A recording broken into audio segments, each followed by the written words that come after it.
What's up, guys? Colin here with Main Street Wolf, coming at you with another video about Bitcoin. But today we are not going to be talking about price, even though Bitcoin continues to hit these all-time highs. As of right now, $7,400. Started the year off at 1,000. 7 times increase in price over 11 months. Pretty nuts in terms of a currency. So today we're talking about the downsides of Bitcoin, because I was recently talking to a buddy who, heard about the space, just cryptocurrency in general, and was just asking, what is Bitcoin? Should I buy it? How much do you own? Things like that. And I was explaining it to him and realized that when you're explaining Bitcoin to someone, you tend to talk about the positives, why you bought it, why you think it has potential in the future. So, you have things like it's decentralized. It's the first time where you can send money to someone or value to someone over the internet without a third party. It's a trustless system. It's very secure. It's 100% peer-to-peer. So all these positives, but it got me thinking, no one ever talks about the negatives.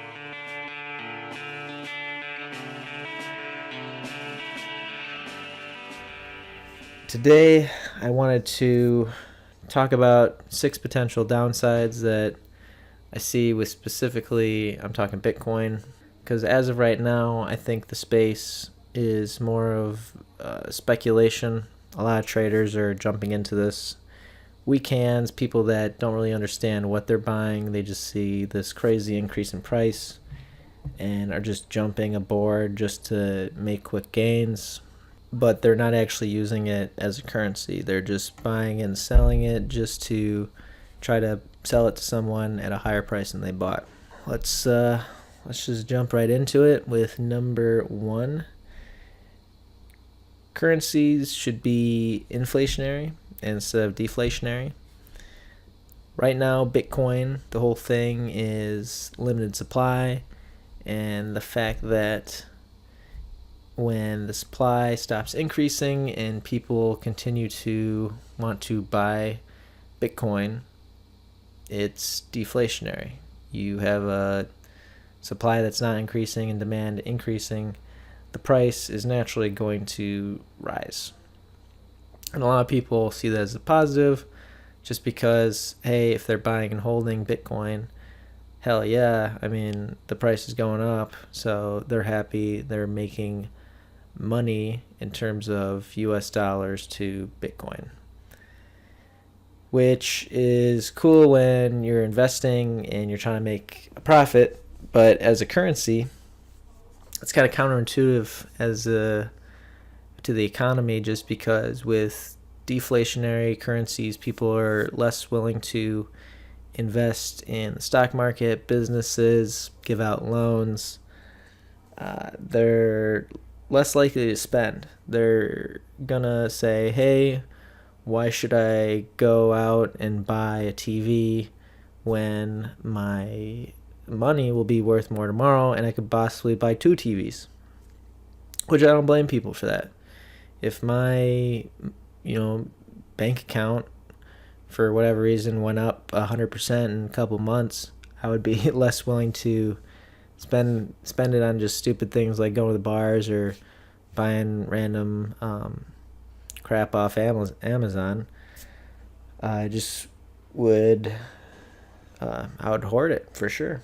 So people are kind of doing that with the whole hold meme and going to the moon. All this speculation with the price just skyrocketing even more than it has. So that's one downside. Number 2 is fluctuations in price.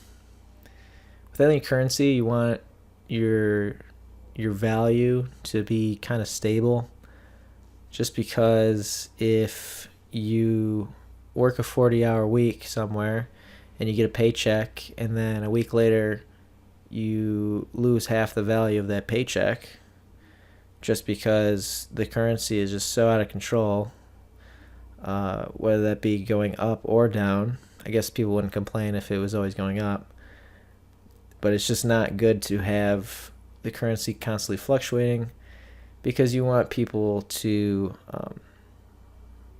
just not have to worry about that. And it's hard to do business when currency is constantly fluctuating. You have to worry about conversion. You want to convert to something that's stable. So right now, Bitcoin is all over the place. So you have companies like BitPay, which if you are a vendor and you're selling things and trying to use Bitcoin as a payment system, you have BitPay that essentially at the transaction just converts it to US dollars, which the reason businesses do that is because the US dollar is much more stable. I guess that is a problem that could eventually go away. As Bitcoin becomes more and more adopted, more and more people will use it, and more people will buy it, the price will be way higher than $7,400 if that ever happens. I think the total percentage of people that actually own Bitcoin is like 0.3% of the United States and Europe or something like that, the population.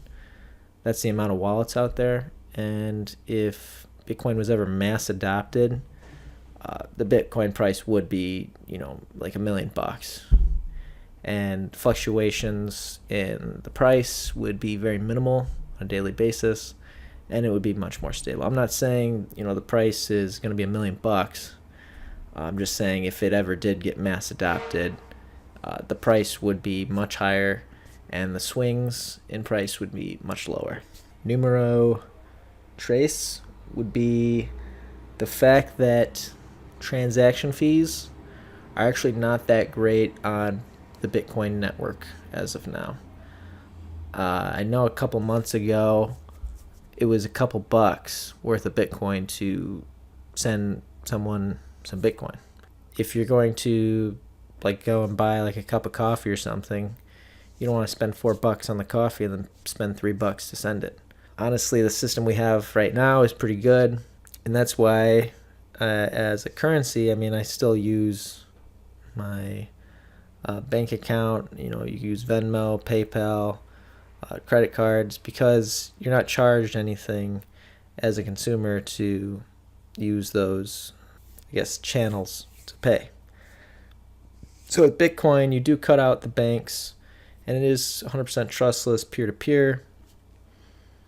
You don't have to worry about double spending or fraud, things like that. But there are transaction fees. And along with those transaction fees, there's wait times.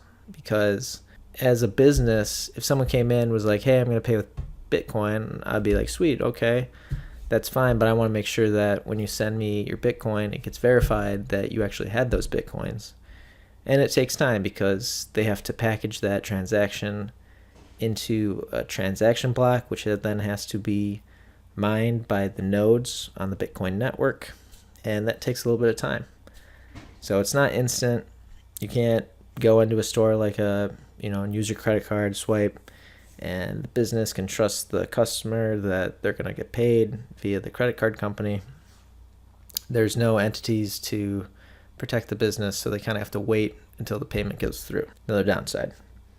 I guess potential fix is to make the network faster or somehow bring the fees that you have to pay the miners down. Fourth thing would be the regulation.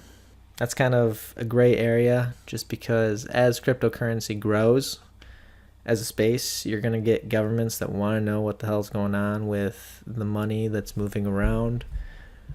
Cryptocurrency, I think the market cap as of this video is around $200 billion.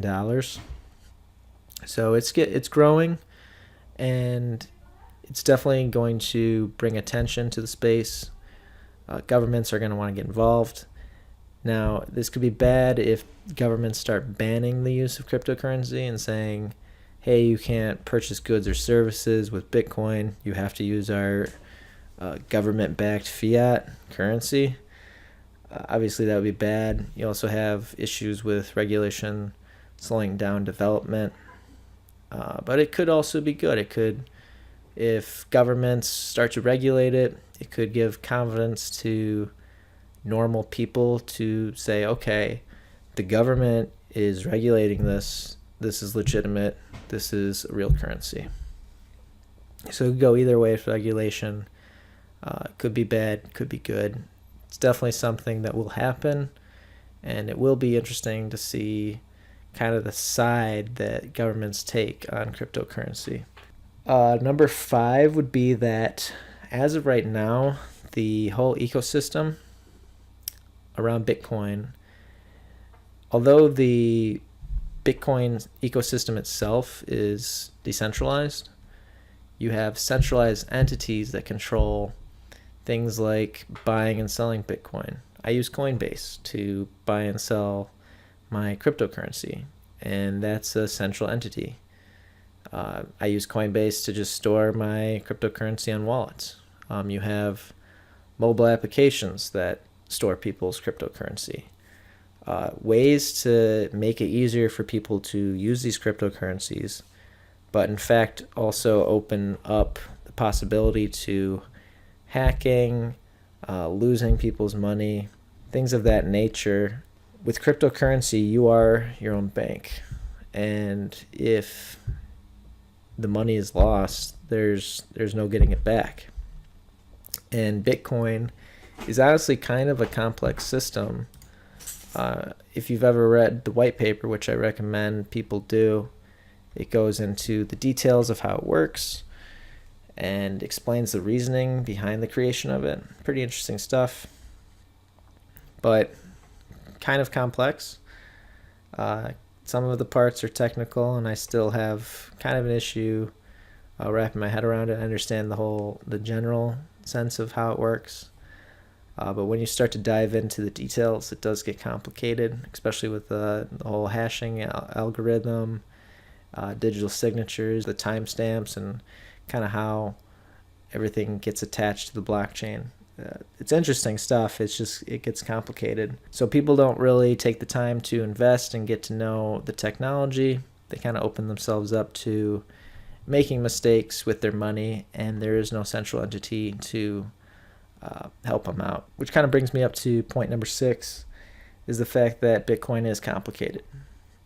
So people have to take 100% of the responsibility to understand the technology, understand the power behind it, but also understand that there's no one to bail you out if something happens where you do get hacked, or you send money to the wrong person.